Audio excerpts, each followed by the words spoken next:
God aften. Jeg hedder Ulrik Terkelsen, og vi er i dag rykket ud i Københavns Nordvestkvarter, fordi vi har hørt, at natholdets nye reportager, Onkel Lobo, skulle være på hans meget kendte tilholdssted her, Mågekrogen på Mågevej i Københavns Nordvestkvarter. Vi går indenfor.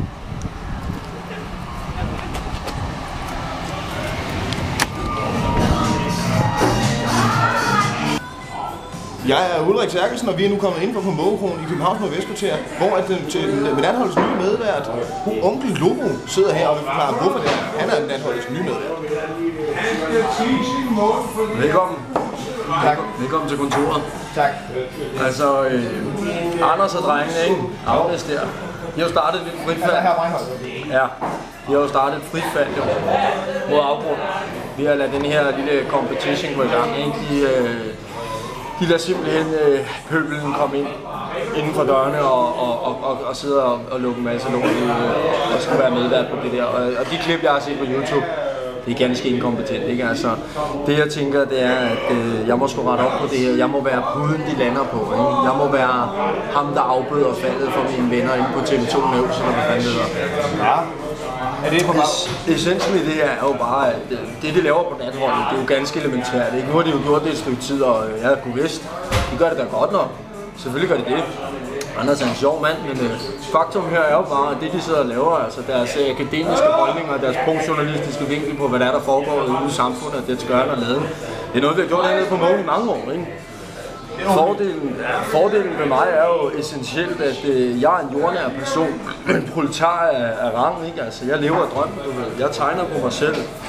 Alle de afgørende beslutninger, jeg træffer i livet, det er via sten, saks, papir, ikke? Jeg mener, altså i forhold til, at jeg kan se en mand i øjnene, Mano mandshøjde, du ved ikke. Jeg har ikke nogen uddannelse. Jeg aner bræk om politik. Jeg ved ikke en skid om kongehus, så jeg er pisse ligeglad, altså. Jeg aner ikke en skid om sociale medier, og jeg kunne ikke være ravne mere ligeglad med, hvad der foregår i samfundet. Men ikke desto mindre har jeg jo en holdning, nej. Ikke? Jeg har en holdning til, hvad der er, der foregår, og det har vi alle hernede på Mågekrogen. Det er sådan nogle mennesker, man i den grad skal have fat i. Vi snakker om, at 75% af landets befolkning er Brøndby-fans. Jeg lader billedet stå. Udover det her, så er der jo uomtvisteligt faktum i, at det er den vinkel, vi savner derinde. Det er det, der skal redde natholdet. Det er det, der skal sørge for, at programmet fortsætter. Så når jeg nu siger til Anders og drengene, at de skal pisse hernede, drop det der kliniske studie. Der er ikke noget feng shui over det. Feng shui, kender du det? Det her, det er feng shui. Vi kan ryge ind for. Ja. Kig på lokalerne. Fed musik. Dejlige mennesker. Altid god på en slagsmål eller en god lille samtale. Altså, igen, essensen af det her er bare, at det natholdet behøver, det er det, vi har hernede. Så drenge, pak jeres lort, pis hernede. Vi skal også snakke økonomi. Jeg har lidt gæld i baren. Du vidst. Det skal de have betalt, det skal de dække for. Det er måske i hvert fald 240 kroner. De har penge her. Jeg har ikke selv betalt licens. Men der ved jeg, at der er mange andre idioter for os. Så derfor, boys, giver det sig selv. Onkel Lobo fra moren.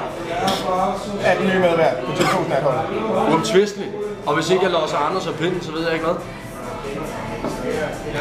Hej det. Lobo. Vi er nu gået ned for at få nogle kommentarer om Onkel Lobo fra hans bedste venner. Jeg kan forstå, at du har kendt Onkel Lobo i mange år, er det rigtigt? Ja, klart. Og du vil anbefale ham til at være en del af natholdet? Absolut. Absolut. Ja. Kan du begrunde det nærmere? Ja, på grund af Anders Lund Madsen, han har været et par gange i natholdet, ikke? Ja. Og du ligner en af dem. Okay, tak skal du have. Og herovre til højre har vi en anden af Onkel Lobos gode gamle barndomskammerater. Kan du begrunde, hvorfor Onkel Lobo skal være med i natholdet? Ham der overhovedet aldrig. Han skylder kassen, mand. Det er svin, mand. Han har været bagud med afdrag så længe, så jeg kraftede med, hvis jeg havde fået børn, havde jeg fået oldebørn, mand, ikke? Den natterlige narpæk, ikke? Hader.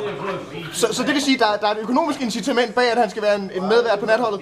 Han har jo ingen penge. Nej. Tusind tak. Tak. Det var så interview med Onkel Lobo og begrundelse for hans barndomskammerater for, hvorfor han åbenlyst er den nye medvært på natholdet. Tak for Ulrik Terkelsen. Tak for Mågekrogen.